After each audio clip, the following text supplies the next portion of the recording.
Hello and welcome to Original Soundchat, where video game music is a work of art. On each episode, it's our goal to help you learn about two soundtracks from the world of games, as well as the people, stories, and critical tracks behind them. My name is DeVader. And I'm Peter Spezia. We're brought to you by Anonymous Dinosaur and Rhymes with Asia. It's time to appreciate great OSTs and the games that they come from without getting too bogged down in music theory. Joe, what are this week's games? Up first is 2020/2023's World of Horror, the horror adventure roguelike heavily inspired by the works of Junji Ito and H.P. Lovecraft, where an old god is awakening over a small coastal town in 80s Japan, and only you can stop it. Following that is the second stab at an action RPG for a long-running stealth franchise, in which a mercenary has to play both sides of the Peloponnesian War between Athens and Sparta, 2018's Assassin's Creed Odyssey. There is no better way to start spooky season than two games about masked cultists. Yeah! Excellent. I did not know that was a thing in Odyssey. Sure is. We've got, October being the time when Joe brings a horror game each week. I'm going to kind of counterbalance that, but we've got some interesting pairings this year, that's for sure. Look, I love the Halloween season. It's my favorite season of the year. It even beats out Christmas, though not by much. Something like flipped a switch in me like a decade ago that made me suddenly really like horror stuff, and I think horror soundtracks are super interesting, so I hope people agree that my picks are pretty neat this year, I think. Should be good to learn about a lot of horror game soundtracks. Joe, how are you doing? What are you playing? I wrapped up the Teal Mask. It's fine. Ogerpon, the new legendary Pokemon, is cool. I like him. But it's fine. I guess I still have one thing left to do, which is the quest involving Perrin, the very cool photography lady. Yeah. Which involves catching a Pokemon from Legends, which that's neat. Looking forward to that. And other than that, not really anything recently. I have been forgetting to plug this, by the way, though. Spooky Season is also on the Nintendo World Report Twitch channel, by the way, which is twitch.tv/Nintendo World Report, where I am also doing some Halloween-themed stuff every week. Last week, at time of recording, this stream has not happened yet, but last week would have been me and Alex going through Oxenfree 2, and since I'm on observation duty, and we also did a stream of World of Horror, which is a game we're talking about today, and this week, Mario Party Monthly is happening. We're going to play on a spookier themed map in Mario Party 5, I think. So, yeah, if you like spooky season stuff, well, pretty much every Friday this month I'm doing something, and it's going to be fun. Should be very fitting. I haven't been making much progress in games. I'm about to start Void Quest in Persona 4 Golden, but that's about it. I'm sorry for your loss. Yeah, right. Still got to get to the desert in Final Fantasy 16, but looking forward to that boss fight. Alrighty, we don't got any composer follow-up news this week. We're recording a lot earlier than usual, and also there just hasn't been much lately. So we're going to jump right into the first game, and that's my game, which is World of Horror. World of Horror released in early access on Steam on February 20th, 2020, and it is hitting full release on PC and then also releasing on Switch and PlayStation 4 and 5 in a little over 2 weeks from now on October 19th, 2023. So, it's almost done, which is neat. It was developed by Paweł Kozminski. I really hope I'm pronouncing that correctly. I tried looking it up. That's what I could tell. I don't know. AKA Panstas. That's what he goes by. And published by Esprid Games. World of Horror is a roguelike adventure game that is played pretty much entirely through menus. World of Horror takes place in the coastal town of Shiokawa, Japan, which has been the epicenter of things getting kind of weird. Urban legends are showing up and becoming real with more frequency. Masked cultists have become a pretty common sight around town, and normal everyday people have begun to go mad and change their personalities in twisted ways. And the epicenter of these happenings specifically seems to be the town's lighthouse, which has mysteriously been locked with 5 padlocks. And that's where you come in. See, in each run, you have to go solve 5 mysteries, which can be selected in any order from your home's bulletin board. Each mystery will take place in a different location, such as a high school, an old mansion, or the seaside. And mysteries involve exploring the area in question and encountering various events. Some of these events will put the player in combat. There is combat in World of Horror. It works in a sort of queue system. I'm going to try and explain this the best I can. You can select from a menu of actions, and every action takes a certain amount of time to execute. And you have to fill this bar of a certain amount of time you have to perform any actions, and then you hit play, and that whole turn just sort of automatically plays out. That's the best I can do. The player has 2 types of health. There is stamina and reason. Stamina is your physical health, and when it hits 0, you succumb to your wounds and die.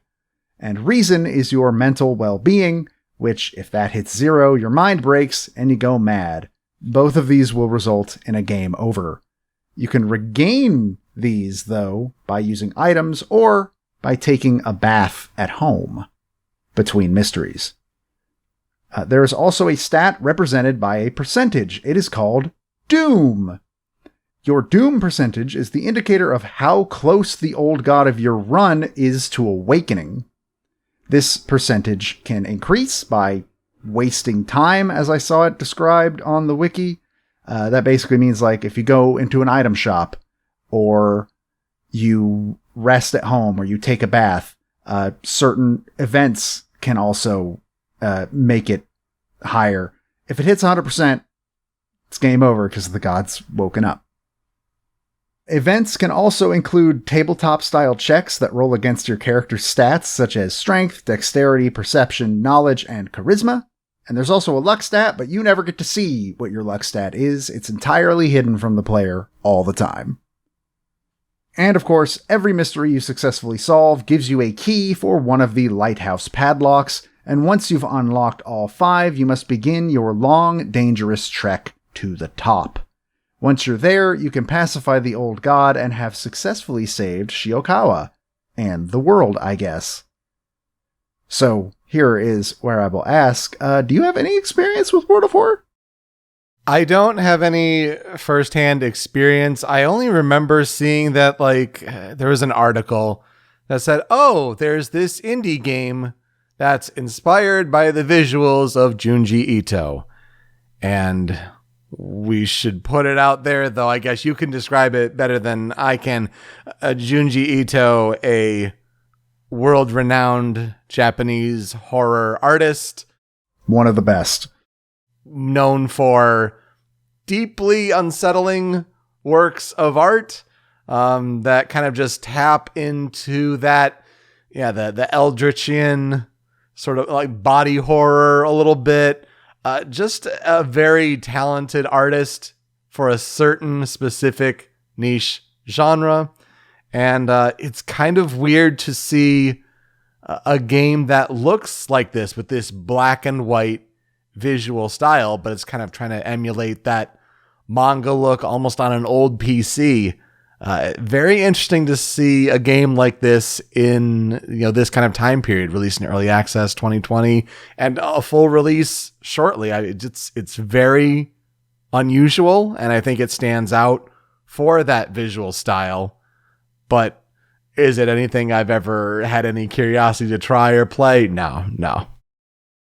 Yeah, I could see that. I am a huge fan of Junji Ito's work. I have 2 physical copies of Uzumaki and Tomie sitting right next to me as we record on my bookshelf. Amigara Fault is also like a big name from him. If that's the one most people would know if they have not ever read any Junji Ito stuff, because there's a meme that came from it, which is "This hole was made for me." Oh yeah. That makes sense. Yeah, that is a Junji Ito one shot, and probably one of his best stories.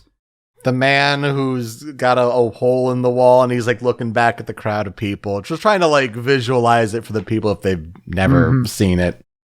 It's a story about like a bunch of holes opening in the side of a mountain, and they just happen to be the perfect size for certain people, and also they're mysteriously drawn to step into their hole. It's like you said, he does a lot of like body horror stuff. And Uzumaki in particular is some body horror stuff right there. Like real body horror. I first played World of Horror, or heard of World of Horror, when I played a demo at PAX 2020. We went to the Eastbrid booth there. They had Nirvana, which is the Valhalla sequel, and they also had World of Horror. So we gave both a shot. And I was kind of mixed on it at first for reasons that we'll get into when we talk about like how it has been critically received since its release. But the visuals are fantastic. I love them. I was given a download code for the early access version after PAX, and I installed it, and then I did not play it for the first time until about 3 weeks ago. Nice. As is usually the case with me in games I install on my PC. But it's interesting. Once you get past its rather high learning curve, which boy howdy does it have a learning curve. I think it's quite neat, and for anybody that really does enjoy like Junji Ito's stuff, I think it recreates that sort of feeling pretty well. Like obviously, it's not to the exact level of Junji Ito. That is a bar that is unfair to compare it to, but it's pretty close. I think it gets as close as it can in general. So World of Horror is, as stated before, it's largely a one-man development project, with the exception of certain things like the music was not done by Penstas. There was some additional writing done by another person, but Penstas worked on the game in his free time while also working as a dentist in Poland.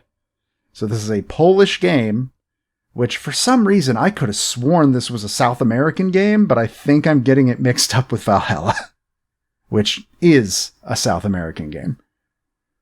The game's overall premise was inspired by the works of H.P. Lovecraft, as you could probably tell with the whole old gods thing. That's Lovecraft's bread and butter right there.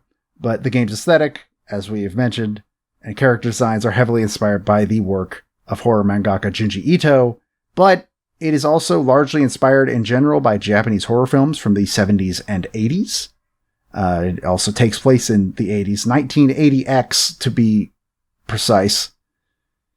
Many of the old gods that you can encounter in World of Horror, because every run has a different old god that is getting ready to awaken, and they have different effects on the run as it goes on.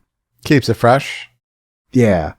So some of them are pretty heavily based on Lovecraft's great ones, like just short of having one of them be Cthulhu. But there are some also, which I had not seen these, that seem to be based on Ito stories. There is one literally called Uzumaki the Eternal Spiral, which is obviously a reference to Uzumaki, but there's also stuff like, and boy howdy, I hope I'm saying this right, Ath Yalazith, the Towering Eye, which is possibly and seems to be based on Ito's story Hellstar Remina, which is about a planet that eats other planets. Penstas' favorite mystery, according to an interview that I found, is Spine-Chilling Story of School Scissors, which they're all named that way with alliteration, which is charming. Which this one also serves as the game's tutorial, and we'll talk about it a bit more later when we get into the Critical 5. In terms of like critical reception, it's reviewed relatively well. Obviously, it does not have like a Metacritic score or anything because it's still in early access. The game's not out yet. Many critics have praised the game's art and aesthetic, as well as the soundtrack and the game's ability to build tension during a run, but it has also been criticized for both its combat system, which does kind of get a little bit dull and boring over the course of a run, and the game's interface, which can be extremely overwhelming and confusing to look at until you're used to it. There's a lot of information on screen all the time. And that's one of the reasons why I kind of bounced off of it at PAX, but wanted to keep giving it another shot. Is just, there's so much to keep track of and look at. I can absolutely see how that would be overwhelming for a new player, because it was overwhelming for me. But the cool thing is that the game is built to allow mods. It's very heavily built in favor of being able to be modded very easily, and a community has been built around that. And these mods can range from adding new playable characters, new old gods, new encounters, or even entire new mysteries. And again, just a reminder, comes out of early access on October 19th, 2023. That's about 2 weeks from time of release, I believe. So, the composer we're going to talk about today, World of Horror has 2 composers as far as I can tell, but the one that seems to have done the majority of the music is a man by the name of Qwesta. Real name, according to VGMDB, is Joseph Bailey, and he was born December 18th, 1998. His YouTube About page says, quote, "I write music," end quote. You can find him on YouTube at Qwesta4973, that's Qwesta, and on Twitter at Qwesta6. And you can also find this Bandcamp page at qwesta.bandcamp.com, where you can actually go buy a collection of the music he did for World of Horror. In fact, a majority of the tracks we will be talking about today come from that collection, specifically. That wasn't done on purpose. This was made before I knew that collection existed, but it kind of points to me that I did the right thing. You can also buy some other soundtracks on his discography. This includes Devil Engine, Steel Assault, World of Horror. His Twitter page says, quote, "A couple tracks on Zero Ranger," and he is credited as an arranger on the soundtrack of Crosscode. I've heard good things about Crosscode, but never played it. I also haven't. Also have never played it. I think it's on Game Pass. I think. It was, at least for a time. It might not be anymore. Yeah. In terms of historical development research, most tracks, as far as I can tell, like I said, done by Qwesta, but there are other tracks in the game by Sebastian Arc of Dream Zabowski, which I should mention, as when I was looking into him during the course of this research, he does not seem to go by Arc of Dream anymore.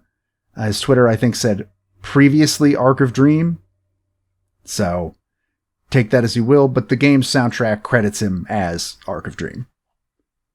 And that's important because he actually did our first track on the Critical 5. This is Home.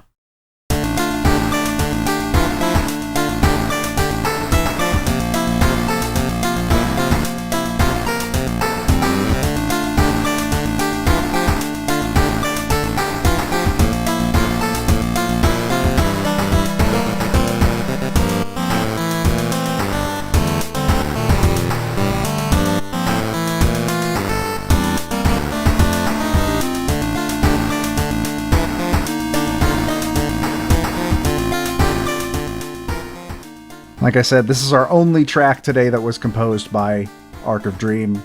It plays when you're at home, as you might guess by the title, which serves as your hub in between mysteries. You can rest there, bathe, watch TV, and then pick your next mystery to tackle.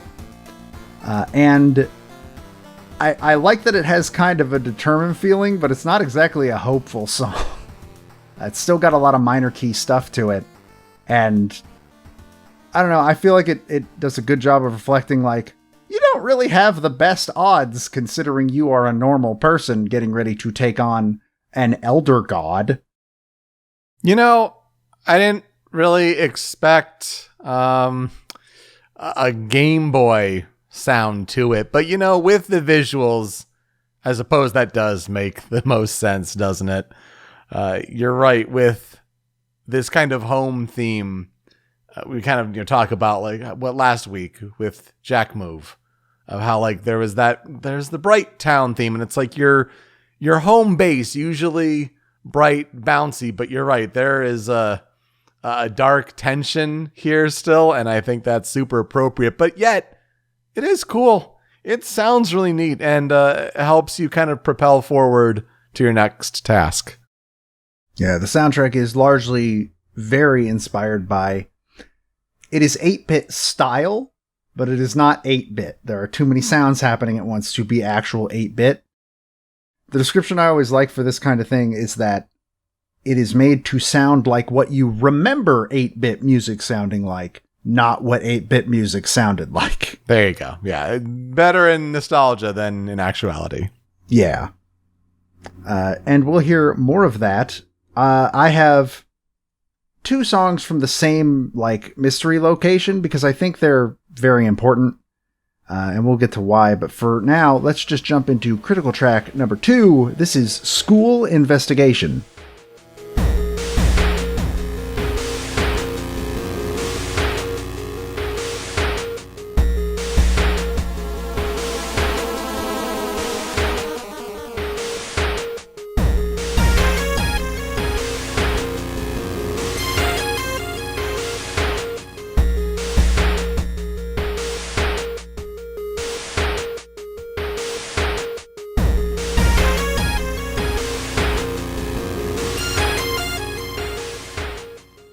So this is the song that plays while you're investigating the local high school. Most notably, it plays during the aforementioned spine-chilling story of School Scissors, which I think is a good reason to put this one on here. I not only really like the song, but this is going to be the first mystery that most players play because it is the tutorial. And I think that that's a very valuable reason to sort of point it out. And it just sounds creepy. A lot of panning, which helps it feel kind of off. And just in general, I think it really does well at that dark feeling of being in a school, which schools can be kind of terrifying when you're the only one there. So yeah, I think this song does its job extremely well. I 100% hear now how it's, trying to be 8-bit, but definitely doing more than the technology allowed at the time. And so that's a really neat touch. A lot of cool stuff going with the square waves for the percussion kind of sounds. The just really helps the kind of falling away of the world as some things are just not right there. This is really neat, and I think just sets the mood, especially for a tutorial, and how unsettling things can be really, really nicely. But of course, while you're walking around that school, you might end up running into a lady whose mouth has been Joker-style slit up. And that's when you're going to get into combat, because you got to beat that lady up to make her go away. And that's when you'll hear critical track number 3. This is School Combat.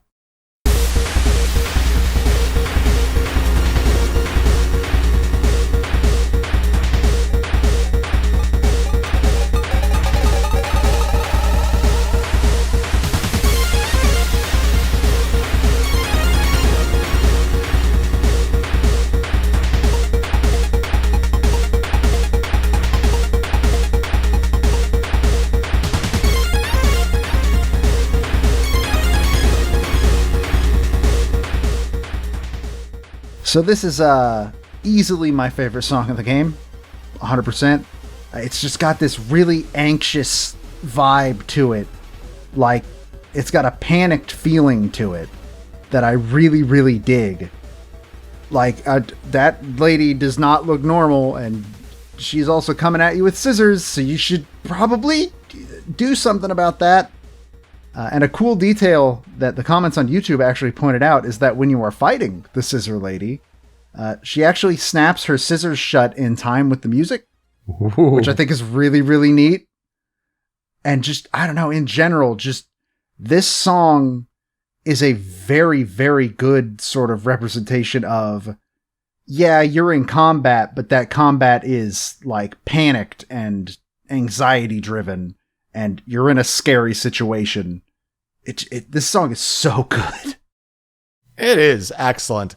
I really also appreciate how it builds off of the investigation theme to just turn things up. The tempo's up, the frenetic energy is there, and it's doing some more things with the different sound effects and the panning, and that is really, really good. I could also see that being a favorite. That is strong.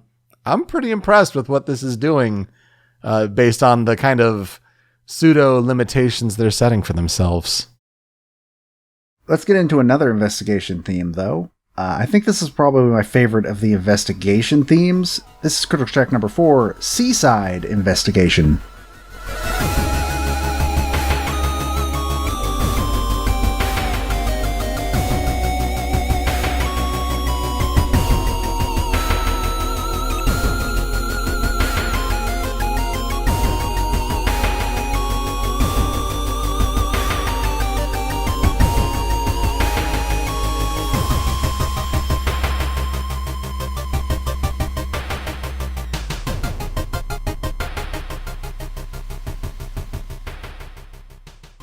This, of course, plays while investigating a seaside mystery. And it's, like I said, probably my favorite investigation theme. Also, it's kind of lodged in my memory because in the couple runs that I have done, it is the most memorable and unfortunate mystery I have done in general that happens on the seaside, which is about a janitor that went crazy and starts getting obsessed with mermaids and tries to make his own mermaids with the swim team. It's not great. But I think like there's bits of this that make it really feel like you're standing on the shore of a beach on like a cold, cloudy day, and you can see something on the horizon that's just not right, and just things are happening, and there's a chill in the air and all that. And I think it does a really good job of bringing that across. And then it gets into the bit that you hear in the clip, which is more like, all right, get on the move. You have research to do. You have an investigation to complete. I love how it channels the vibe of a Danganronpa soundtrack. So Masafumi Takada would be proud. Also, big shout outs for again using that square wave for kind of emulating the waves coming in off the sea. Great effect there. Again, limitations, but really making it work for themselves. And it's really neat to hear it kind of at full bore at the start of the clip, but when it just falls away and it's da, da, da, da, da, da, da, da, and you're hearing those waves, like that's great musical ambiance with what it's trying to do. Yeah, that's fantastic. And lastly, we have another combat theme. This is Critical Track number 5. This is Forest Combat.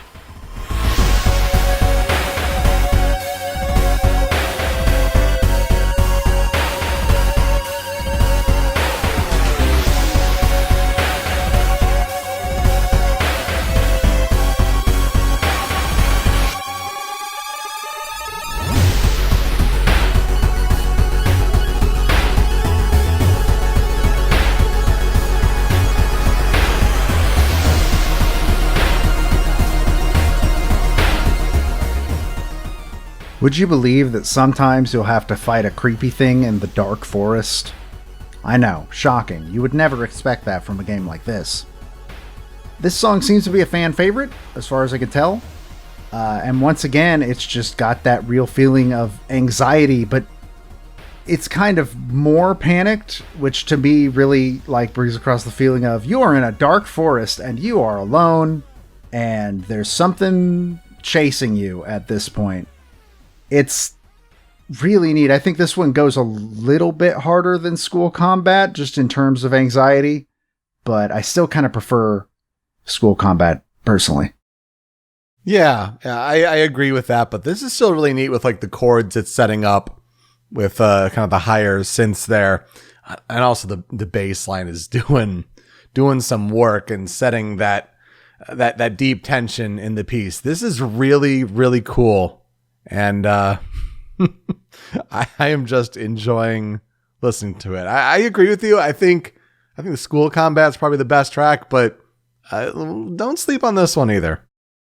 Yeah, this soundtrack is like really, really good. I think it's... I had been wanting to talk about World of Horror for a while on the show, but I never really had like a reason to. And I'm glad I now have a reason to, because getting to like dive deep into this game's soundtrack has been a delightful experience. What was your reasoning for not waiting a couple weeks then? A game that got delayed. A game that got delayed, and then also a game I'm trying to play before I cover it, and those just ended up having to get pushed back. And so I just kind of decided to do it this week. Why not? That's fair. That's fair. It's a really cool way to start off spooky season. Well, we're not done yet because we got some tracks on the cutting room floor. I've got an investigation theme and a combat theme, the first being Forest Investigation.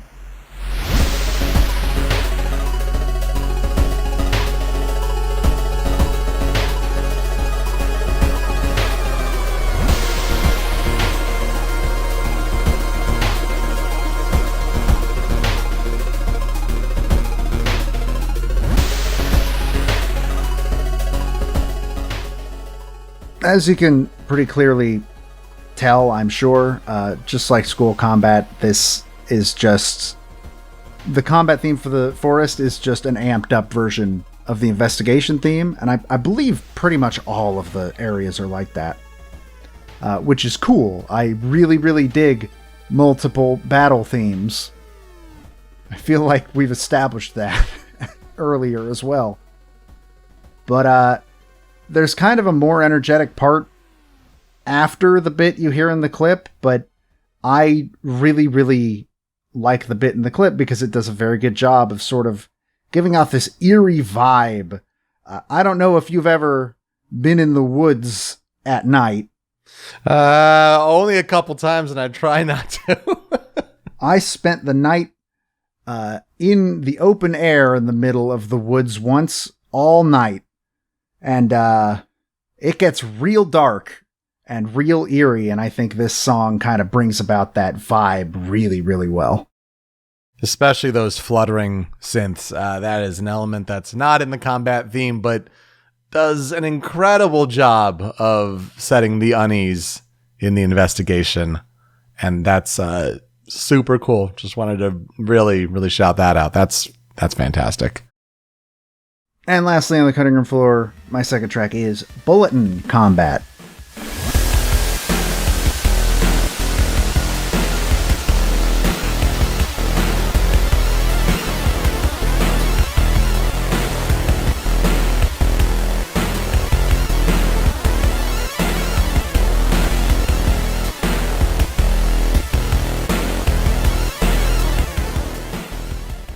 Now, I'm going to be the first to admit, I don't know where this plays. I don't know what bulletin means. The few, runs I have done, I never hit a mystery that was in this particular location. All the others I hit, but not this one. And I like that, in general, it kind of has a slow building feeling to it. This one kind of backs away from the anxiety aspect just a little bit. I mean, it's still there with those, fluctuating synths that, pan between stereo channels, that they're used to incredibly good effect. I really love it. It does, the, very hard, deep synth that is kind of in your face really feels like you're kind of going up against something that might be insurmountable, and there's no running away. You have to fight. It's almost like Doom 2016, but just done in 8-bit form. Like, could you imagine if someone did like a metal cover of this, especially with the like it's almost just like spells out. It'd be perfect for a driving electric guitar right there. That's really neat. Yeah, especially when it's going up and down and it's just kind of rising your intensity and your tension, anxiety. Yep. So what will I never forget about World of Horror? I gotta play it more. I really do gotta play it more. I'm kind of looking forward to the Switch release just to see how it plays on a controller, because in my heart, I'm not sure there's a way that works well. Not with the type of menus that this game has, but with a mouse and keyboard, well, just a mouse, actually. Excellent. Excellent. I love the visuals. I love the music. And honestly, I gotta play more of it so I can sort of experience a bit more of World of Horror. I also gotta go look into the mods. I haven't actually been able to look very deeply into them. We had talked, when I did a stream of it a couple weeks ago, Matt was in the call with me because I was just in an open voice channel. And we joked about how, man, what if we modded in like the Smasher Pieces curse as an enemy somehow? And it basically boiled down to, God, if I had like an infinite amount of money to spend anywhere, I would hire somebody to make an entire Smasher Pieces based mystery. Oh, it would be so cool. But I don't have infinite money, so that's not happening. But yeah, I think it is just a really, really neat game, and I kind of really love the aesthetic it's going for, and there's not really many other games I can think of that are anything like it, to be honest. No, I'd agree with that. This was super cool. Thank you for bringing it to the show. And while I don't think I would enjoy playing the game at all, that soundtrack jams, and I'm here for it. Yeah, like I said, you can buy the collection of the music that Qwesta did for the game on his Bandcamp. I think it's 12 euros or more, which when I checked the other day is about $14 US. So that's not a bad price, honestly, for this music. So for our transition, we'd like to highlight a fan cover or a fan remix. Would you believe me if I said that I found one? I mean, it's better than nothing. Yeah. Honestly, considering last week Jack Move didn't even have the soundtrack on YouTube at all itself, much less any remixes. But I found somebody doing a guitar cover of Versus Something Truly Evil, which is not one of the tracks that we talked about today. I'm pleasantly surprised that I found one. Like I said, this is the only one, and it's a good cover. If you go look up the video, which the person behind it is Hot Wheels Master 69. Nice. Do be warned that he does have a Dakimakura on display in the background. Put your Ray away. So, yeah. So, just a heads up on that. I'm not going to judge anybody, but I personally would not have that in the background of my YouTube video, but who am I to say? So, yeah, it's a good cover, though. So please enjoy that, and we'll be right back.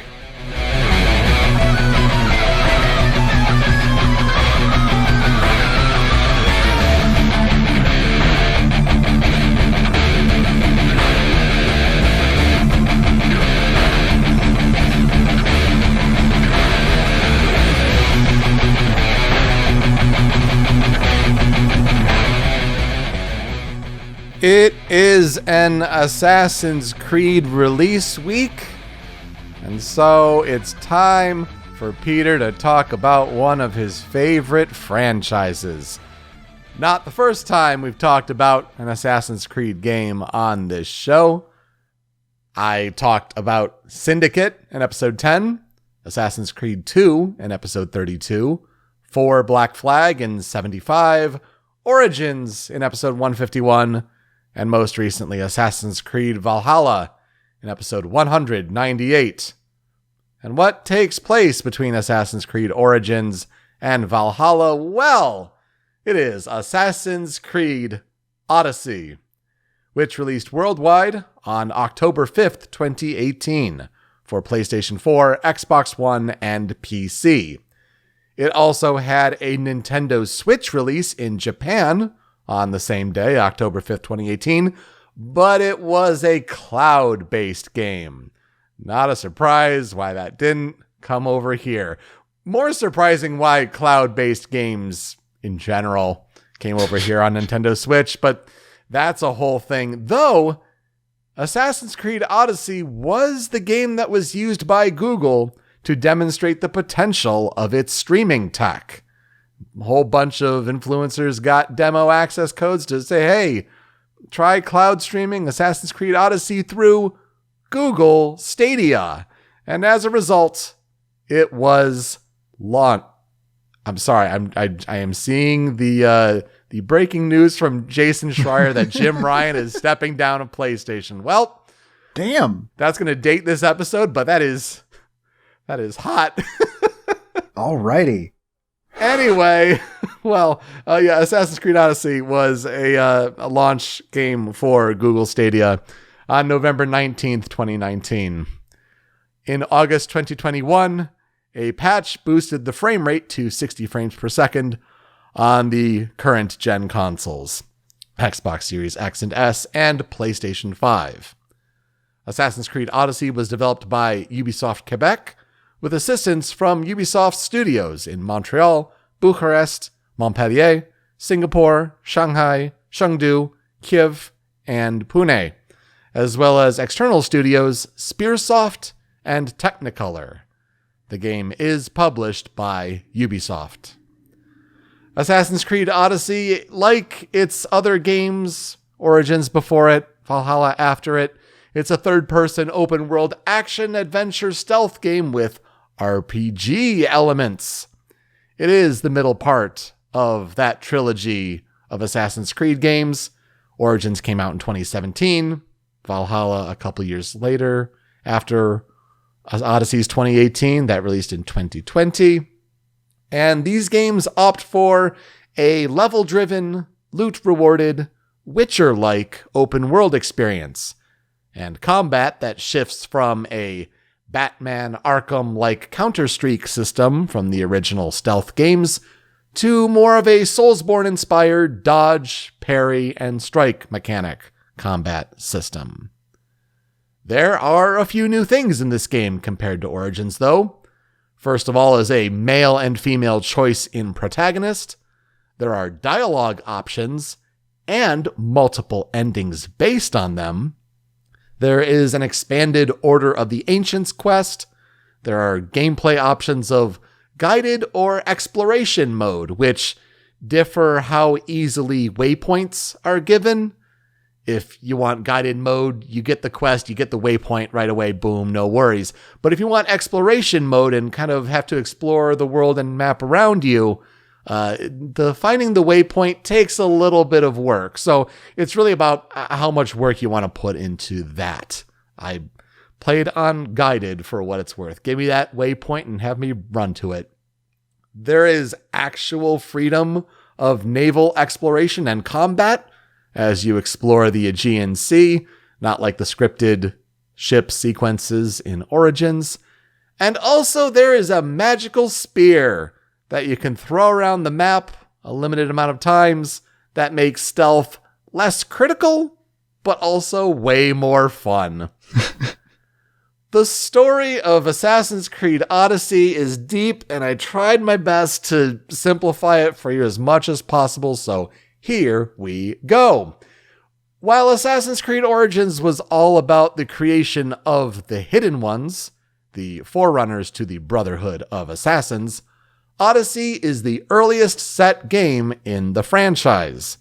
It's set 4 centuries earlier, in 431 to 422 BC, and it recounts a secret mythological history set during the Peloponnesian War between Athens and Sparta, which was fought between the city-states of Greece. The game's main storyline follows the player character, the elder of two siblings, and this character is known as the Eagle Bearer. It's your choice whether you choose it to be the male character Alexios or the female character Cassandra. And they are a warrior with an eagle named Icaros as a constant companion. As a child, the Eagle Bearer was exiled from Spartan society when they attempted to stop a Spartan elder from throwing their younger infant sibling from Mount Taygetos at the urging of the Oracle of Delphi, who determined that the baby, if allowed to live, would be responsible for the potential glory or downfall of Sparta. As punishment for inadvertently sending the Spartan elder and the baby falling to their deaths, the Eagle Bearer was also cast off the mountain by their father, Nikolaos, who was compelled to do so by the Spartan leadership. But the Eagle Bearer survived the fall and ended up in the care of a conman named Marcos, who is based on the island of Kefalonia, where they start the game working various odd jobs under his direction. As a wandering mercenary, or mystios, after coming of age, the lure of the wider Greek world calls the Eagle Bearer, as they are hired by a mysterious merchant named Elpinor to assassinate the Wolf of Sparta. Surprise, it's none other than Nikolaos, who is now a general in the Spartan army. To make matters worse, Elpinor is part of an evil organization called the Cult of Cosmos, a group with their hands in all parts of the Greek world and on both sides of the war. Weirder still, the cult is also using the Eagle Bearer's younger sibling, who is also still alive, but they're using them as a demigod with tremendous power, and they're brainwashed to believe that they are named Deimos. On top of all of this family drama, the Eagle Bearer's estranged mother, Myrine, is also still alive, and she's an oligarch under the alias Phoenix. On top of all that, meanwhile, in modern times, Layla Hassan, the assassin and former Abstergo researcher who was introduced in Origins, recovers the famed King Leonidas' spear and extracts from it the DNA of his grandchildren, Alexios and Cassandra, the Eagle Bearer, who is the grandchild of Leonidas because, of course, Sparta. And Layla uses this DNA for the memories in her Animus device, because that's the whole gist of Assassin's Creed, going back in history through memories and DNA, etc. Her goal is to find the location of the mystical Staff of Hermes Trismegistus and the lost city of Atlantis. So, the big questions for the three major narrative arcs of Assassin's Creed Odyssey. Can the Eagle Bearer bring their family back together happily while helping Deimos learn who they truly are? Can the Eagle Bearer root out the Cult of Cosmos and learn who is the grand mastermind behind its workings? And what will Layla find when she discovers the modern-day locations of the Staff and Atlantis? So, Joe, here's where I'll ask you, what are our experiences with Assassin's Creed Odyssey? As usually when we talk about Assassin's Creed on this show, I have not played an Assassin's Creed game in over a decade, but I have heard good things about Odyssey, though I have heard a couple people say, like, yeah, it's really good, and there's too much side content, and it's too much. That's a problem with Ubisoft in general.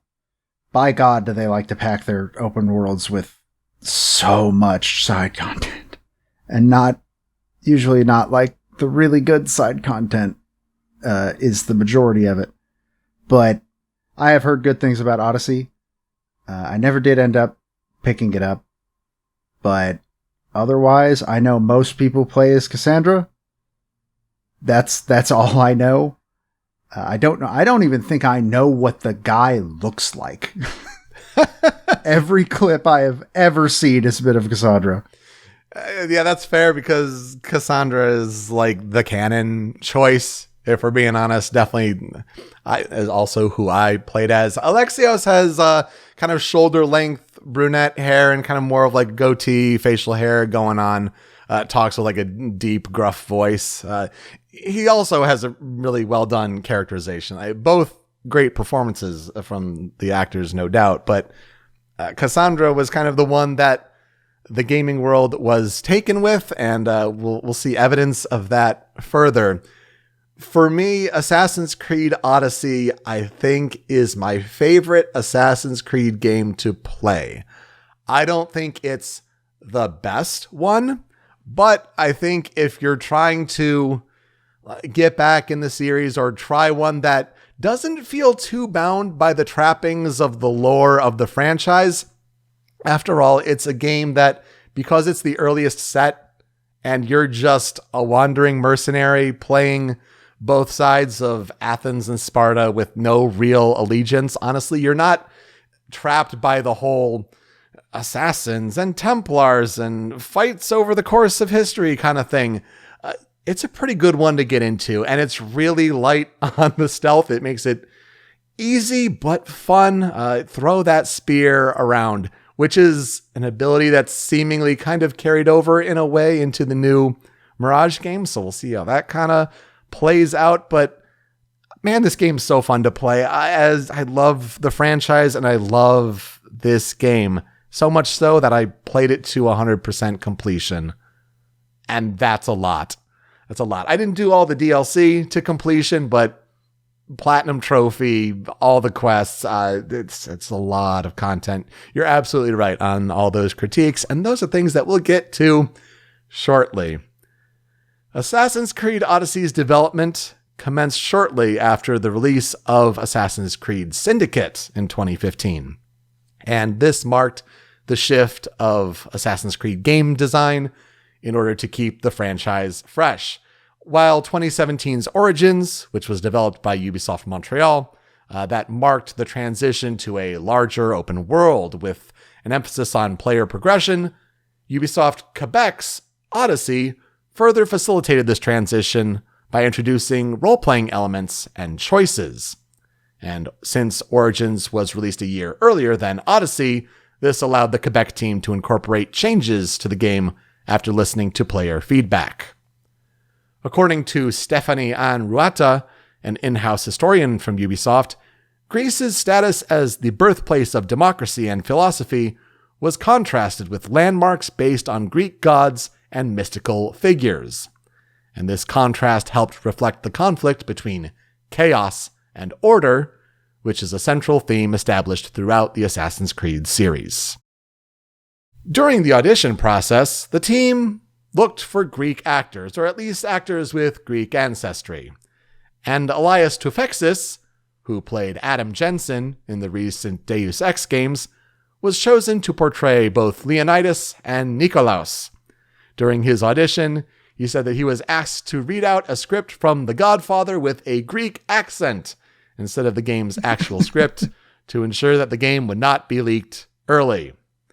Michael Antonakos, who played Alexios, and Melissanthi Mahout, who played Cassandra, met each other in Quebec City, and they discussed the two characters' perspectives of the Greek world and their family ties. In 2020, a report from Bloomberg alleged that Ubisoft, in particular the marketing department and chief creative officer, Serge Hascoe, had tried to minimize the role of female assassins in a number of Assassin's Creed games.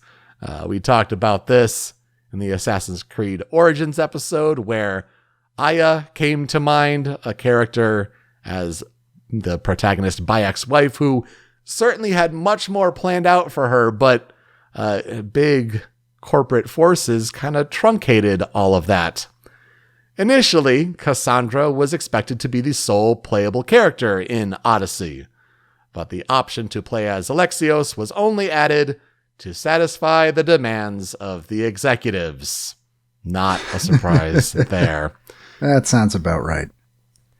The game was leaked in May 2018 after the French site JeuxVideo received a keychain containing the name Assassin's Creed Odyssey on it.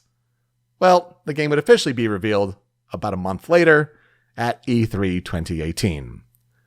Assassin's Creed Odyssey reviewed well, with Metacritic averages of 87 on Xbox One, 86 on PC, and 83 on PS4. It received generally positive reviews from critics, with praise for its gameplay, graphics, characters, role-playing elements, and world design. But it was criticized for its overambitiousness, pacing, and the inclusion of microtransactions. As you noted, the biggest problem with the game is that you need to do side quests in order to stay properly leveled for the main quest progression. So it, in a way, pushes players toward things like experience point boosts, and you get that through microtransactions.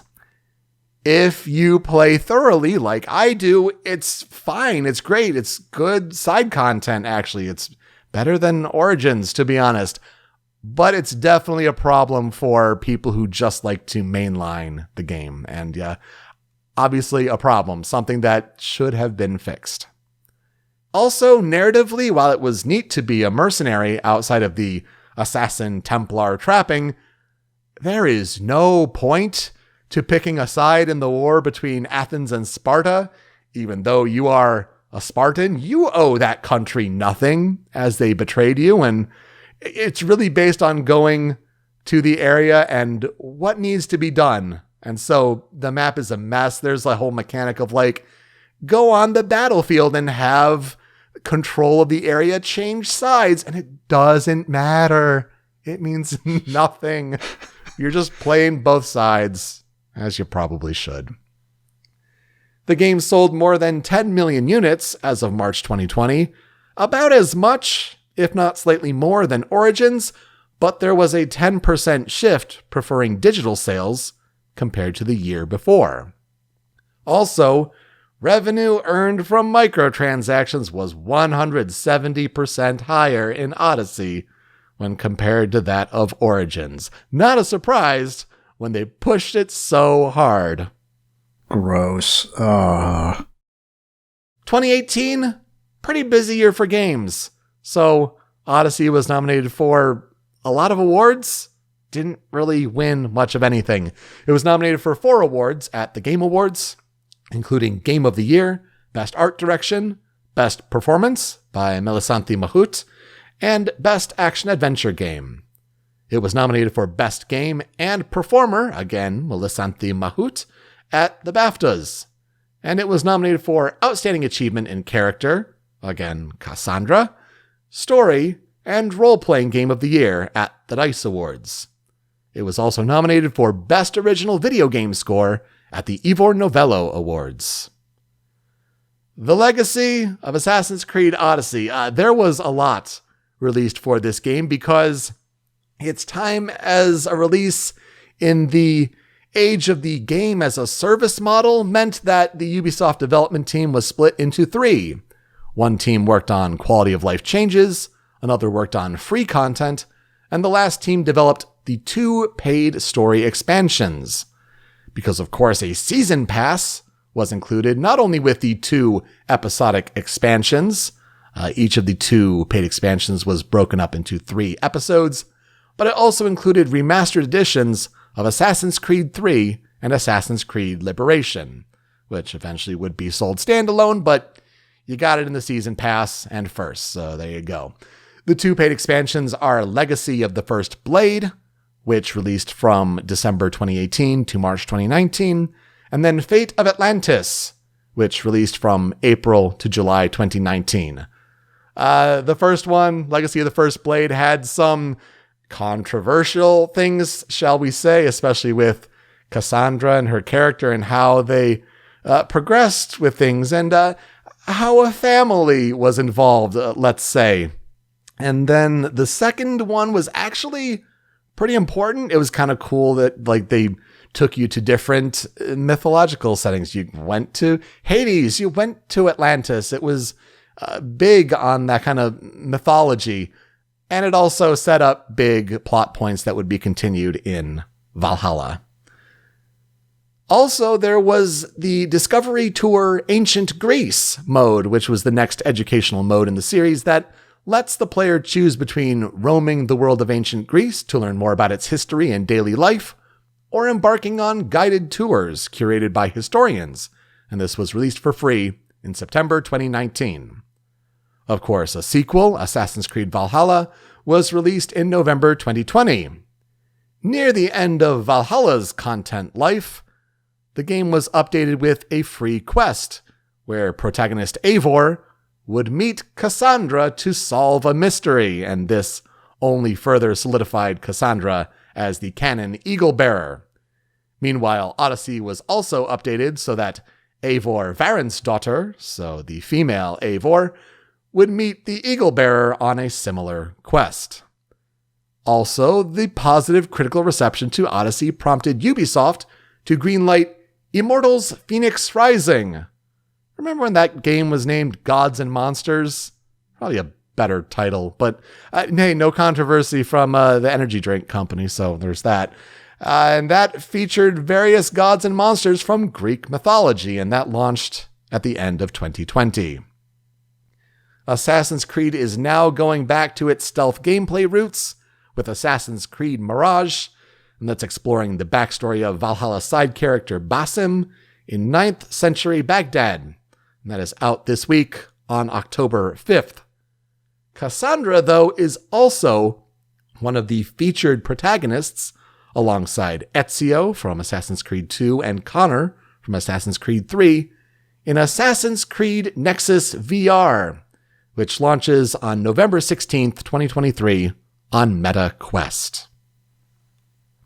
All right, the music of Assassin's Creed Odyssey is composed by The Flight. And The Flight we've brought up a couple times before on the show, never in a starring role here, but they are a musical duo from the UK consisting of Joe Henson and Alexis Smith. Joe Henson started his professional music career as a touring bass player, most notably in the band The Freestylers. But Henson and Smith began collaborating in 2005. They say, quote, "After realizing they had a similar approach to life and wildly divergent musical tastes, they formed a creative partnership that quickly encompassed songwriting, production, and composition." How do they get into games? Well, they said, quote, "We both come from the record industry and had been working together for a few years on various production and songwriting projects. We got interested in composing for games, and luckily Joe met a promo video director who kindly introduced him to Lydia Andrew. She was at EA Games at the time and gave us our first pitch for a video game project." You can follow The Flight on Twitter at TheFlightMusic. They've worked on several games, including Zubo, Spare Parts, the multiplayer mode on Assassin's Creed 4 Black Flag, so that kind of got the in for them at Ubisoft and for the franchise. They composed a song in Little Big Planet 3, and then Alien Isolation was one of their big ones, Horizon Zero Dawn. They composed on that one and won an Ivor Novello Award for that. Of course, Assassin's Creed Odyssey, recently Horizon Forbidden West, and Gotham Knights, which I think just went up on Game Pass as of time of recording. So if you want to check out more music from The Flight, go play that on Game Pass. There are some credits for TV, like MTV's Made. They may have composed the theme music for the 2011 season. They did some documentary series for different, like I think BBC channels like Kids on the Edge, No Man Left Behind, and Drugsland. And then they also worked on the Netflix series Lockwood & Co. For Assassin's Creed Odyssey, the music is composed by The Flight, again Joe Henson and Alexis Smith, with additional compositions by Mike Georgiadis. Jesper Kyd is also credited for franchise themes that are used. Big shout out to the track Assassin's Creed, which seemingly codifies the Ezio's Family track from Assassin's Creed 2 as finally the official main franchise theme. It shows up in the big title splash that Ubisoft likes to do for the Assassin's Creed games. It's a nice touch. We've included that melody plenty of times before. It's not going to be on the Critical 5 or cutting room floor, but it's a good use of that theme with the different instruments for the Greek Odyssey world.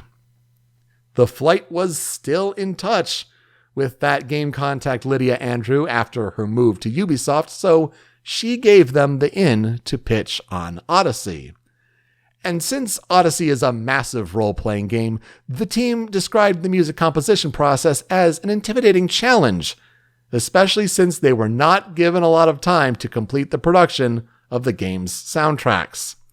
They did listen to Greek and Mediterranean folk music for inspiration, but did not listen to the scores of the other games in the series, except for Ezio's Family.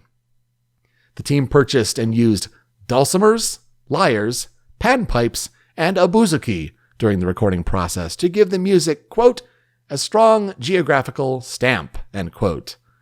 Each region in the game has its own musical styles. For example, the Athenian homeland utilizes homophonic melodies to elicit a stately, dignified atmosphere, which is fitting for the birthplace of democracy. A tricky soundtrack for me to listen to be sure.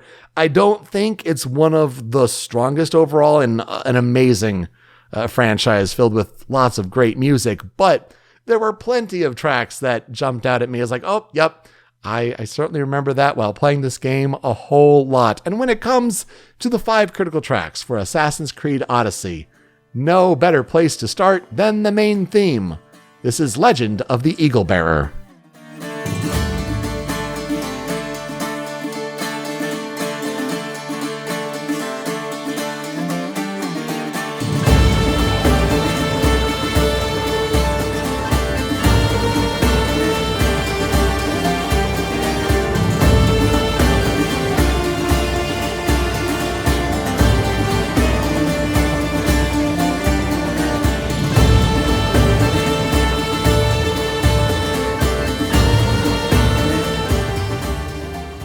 Yeah, if there is one theme that has to be brought up for this game, it is definitely Legend of the Eagle Bearer.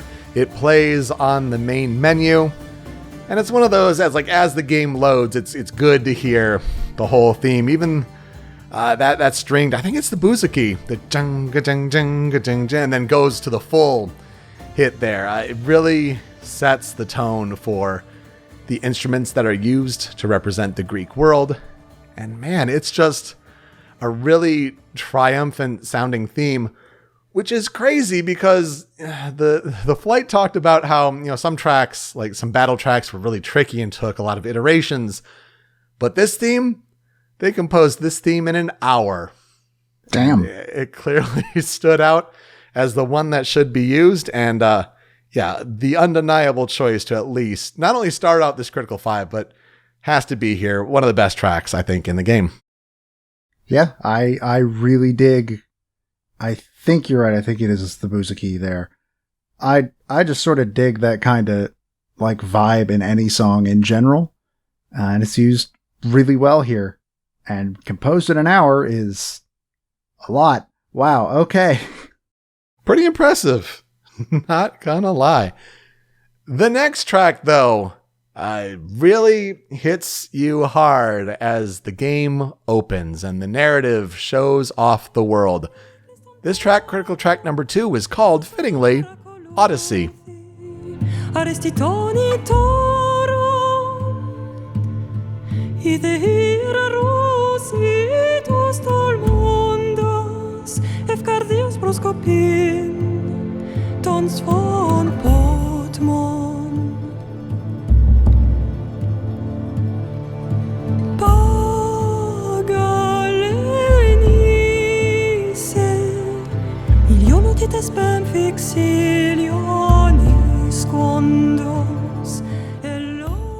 So that's really nice.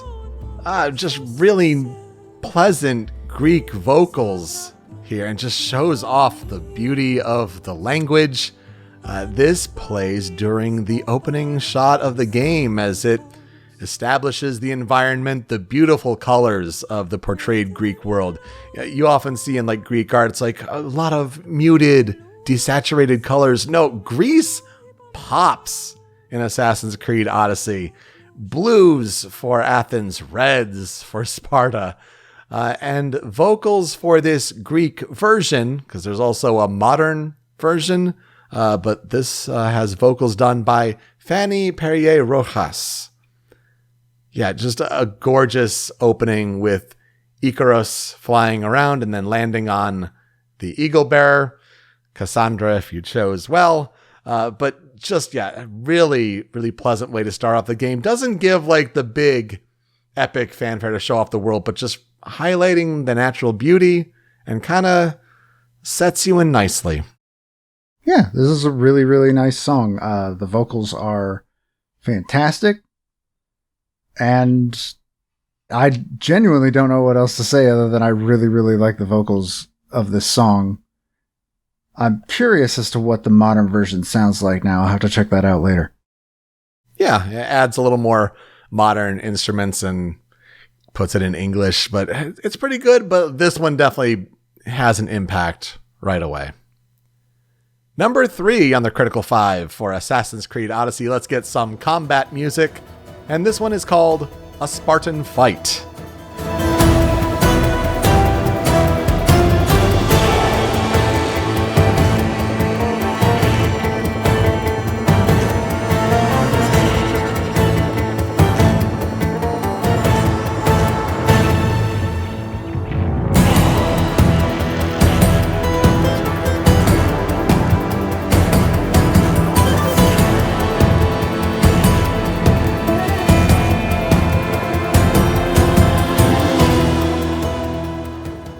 Some combat pieces where it's like, oh, I think I remember that playing, and then this one comes along and it's like, oh no, I definitely remember this one playing a whole lot.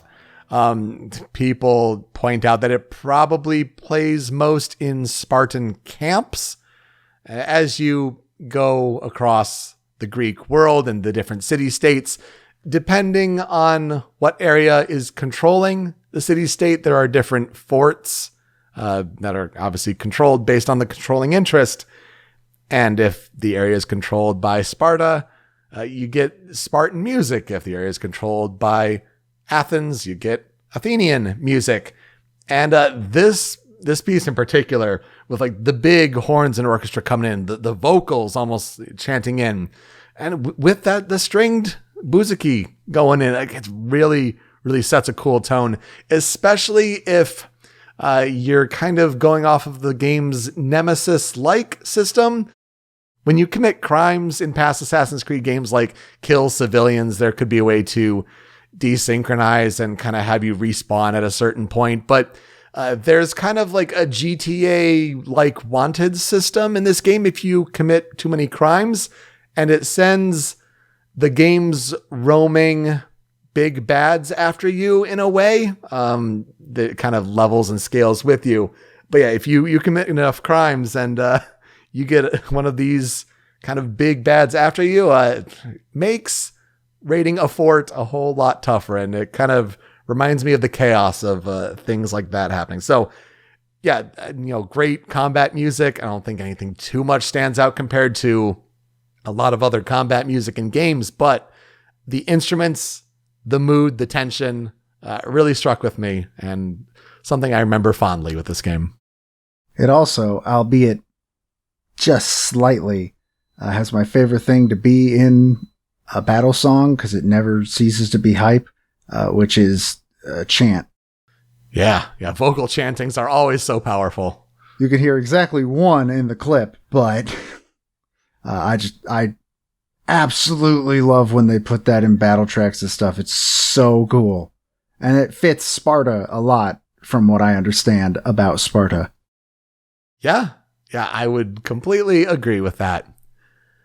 But the vocals do not end there. One of the coolest things about this soundtrack shows up here in number 4 on the Critical 5. Goes back to the theme between our two games this week, and this track is called The Cult of Cosmos.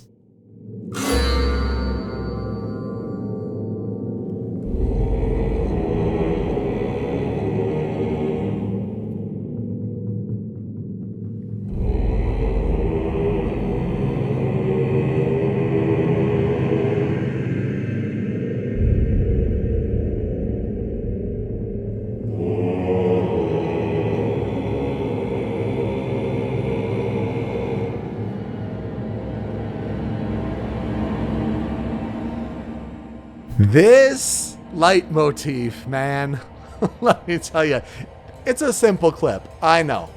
It's not doing a whole lot, but it really highlights this simple melody that is the big villain theme in the game.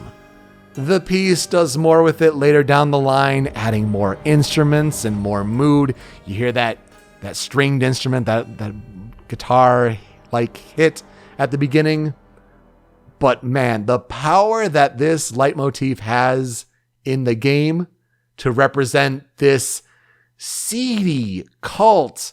In Origins, you had this kind of map of the big bads throughout the narrative, kind of leading up to the Grandmaster, essentially. In this game, there's 50 of these cult members that you have to take down, and it all works its way to a Grandmaster. The really neat thing about this theme is it permeates the entire experience to the point where when you're having big battles, whether it's against hunting these cult members on land, on ships, wherever,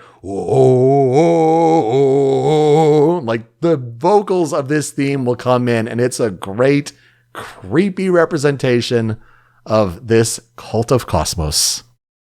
You know what this kind of reminds me of? Some of the creepier themed Zelda dungeons from the N64 era. Oh, yeah, sure. I don't know, something, I want to say it reminds me of the Shadow Temple a lot. I can see that, absolutely.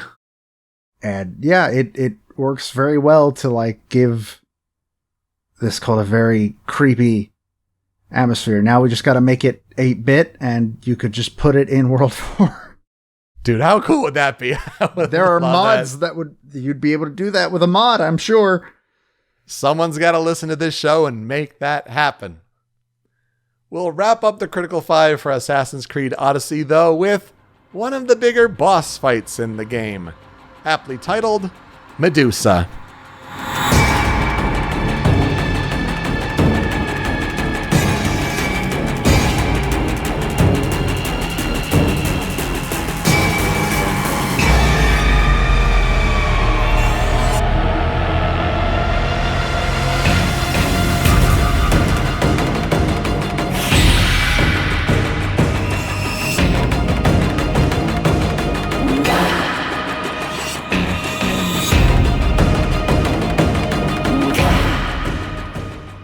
As you may guess, this plays during a boss battle against Medusa, which is infamous for being one of the most tediously long fights in the franchise. Not that it's difficult, which it can be. It's just long.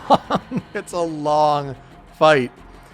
While Origins dabbled in having Egyptian gods be tied to the game's precursor Isu mythology as optional post-game boss battles, well, Odyssey leans into this a little harder. The game ties the mythology and the Isu and all of that to this Atlantis quest, and so you need to beat the Cyclops, Minotaur, the Sphinx, and Medusa in order to gain access to the end of that Atlantis story. And for this to be the toughest, yeah, it sure is. It's also super cool musically, probably the best track of the 4. Just a lot of tension. Dun, dun, dun, dun, dun, dun, dun, dun, dun, dun.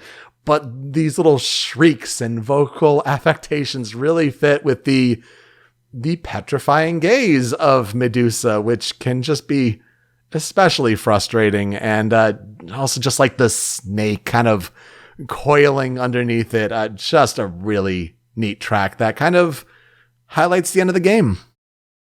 Yeah, I think this is my favorite of the Critical Five for sure. I was gonna ask Origins is the one that started just having oh yeah, no, that mythology stuff is real. Good luck. Mm-hmm. But it's interesting to see how this game just says, yeah, they're real and also they're part of the main story. Yep, 100%. Yeah. So that's fun. I like that. This song is really, really cool. It has a really cool vibe, especially I've said it before, heavy drums are kind of one of my things, and this one makes really good use of some very heavy drums. It's rad. Got a couple tracks on the cutting room floor. Another combat theme that stood out to me, and it's maybe similar to tracks we've heard before, but it's worth bringing up here. This one is called Conflict on the Seas.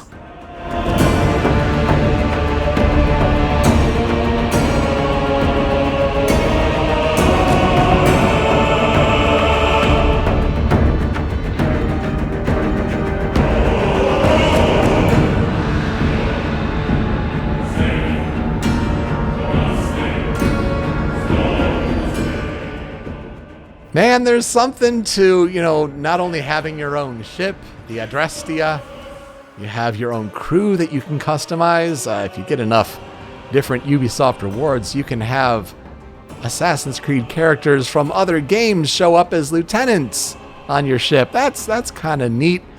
But not only that, you have free reign to explore to your heart's content, initiate battle to your heart's content against Athenian, Spartan, and pirate ships for loot that you upgrade your loot with, etc., etc. It's all part of the grind, right? But if you encounter things like storms and you have big fights in that, the vocals get turned up here as it does in this clip, and big chills and big flashbacks to really big ship conflicts in Assassin's Creed Odyssey, which was nice to have. Unfortunately, Valhalla would go back to just using a boat as a means to get around on England's rivers, so you don't really have the freedom of a ship.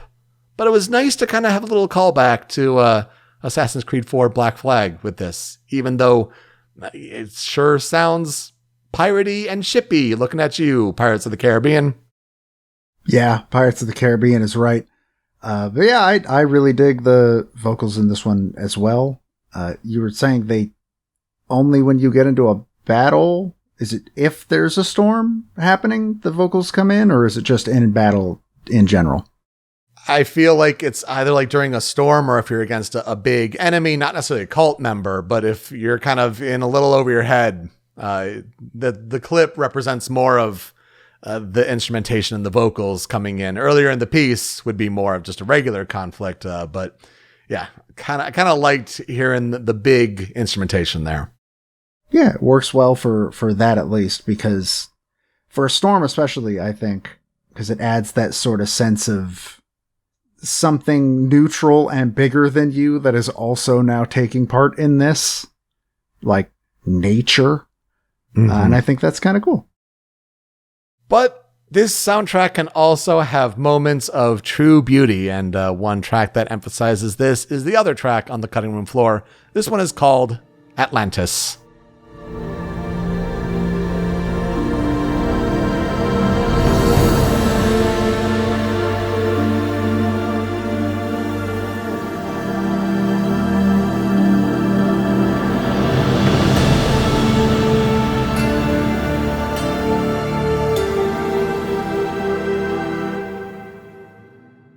Yo, this game set up some wild stuff narratively with the whole idea of Atlantis and what this staff of Hermes Trismegistus can do. It's like the staff design on like the Hippocratic Oath, kind of. It's like the medical staff, essentially. Basically, if you hold the staff, you can live forever. Fun fact. So that has consequences, to be sure, and also ramifications in Valhalla's narrative. So big things, to be sure, not only to discover the lost civilization of Atlantis and look at its majesty with this big orchestral swell. Just a beautiful, beautiful moment. but big ramifications not only for what Cassandra or Alexios discovers in their time, but also what Layla would discover in hers as well. Yeah, it sounds very nice, and I don't know what Atlantis looks like in this game, but I imagine is it still underwater? Or is that a spoiler? It's kind of protected by water, but like it's held back from a lot of water. Lots of blues and golds. Okay, yeah, that's I really like the sound of that. It sounds like it is pretty visually as well, so this song would fit incredibly well with that. What will I never forget about Assassin's Creed Odyssey? I really liked how there were the 3 different main arcs that you kind of had to discover on your own. I guess you could say the game is beaten after you finish the main family quest. That's kind of when credits roll. But to learn some of the deeper secrets, like who is behind the cult of Cosmos, that Atlantis stuff is wild for trying to tie a lot of stuff together and also push things forward. It's really neat and pays off a lot of the work because the game does take a lot of work. Not as much as Valhalla. I would say Valhalla is even more bloated still, but the combat in Odyssey is just fun, especially when you're zipping around the battlefield with your little Leonidas spear. Throw, stab, kill, throw, stab, kill, throw. Good times. Good times. All right. No better way to start off spooky season 2023 than games where you have masked cultists in them. Good to talk about World of Horror and Assassin's Creed Odyssey. And that will do it for us this week on Original Soundchat. You can find me on Twitter at PeteSpeakEasy. Joe is over at StringPixel. The video version of the show is on the Rhymes with Asia YouTube channel, but it's that MP3 podcast version that you want. That's hosted by Anonymous Dinosaur at anondino.squarespace.com. That's where Joe's other podcast, Smasher Pieces, is hosted. And you can find Smasher Pieces and Original Soundchat wherever you get your podcasts, on catchers all around the globe, from Apple Podcasts to Google Podcasts to Spotify, where we have a feed of podcast episodes, but we also have a video game music playlist there. And if we talk about a game music track and it's on Spotify, it gets added to that big playlist.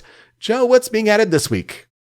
Well, first of all, breaking news that came in yesterday, by the way, speaking of Google Podcasts, Google Podcasts is going away and podcasts are being moved to YouTube Music. No, what the hell? Google Podcasts has existed for less time than this show has. That's ridiculous. Well, we'll figure it out as it adapts. But in terms of the Spotify playlist, World of Horror is not on Spotify, but Assassin's Creed obviously is. Most of them end up on there in general.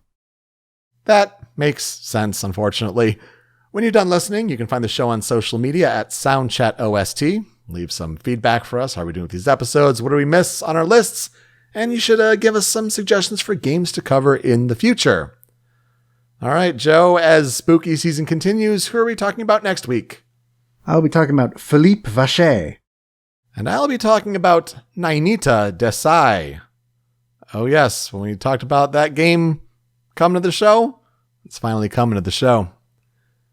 All right, to play us out, gotta be a cover of Legend of the Eagle Bearer when it comes to a fan remix cover on YouTube, wherever.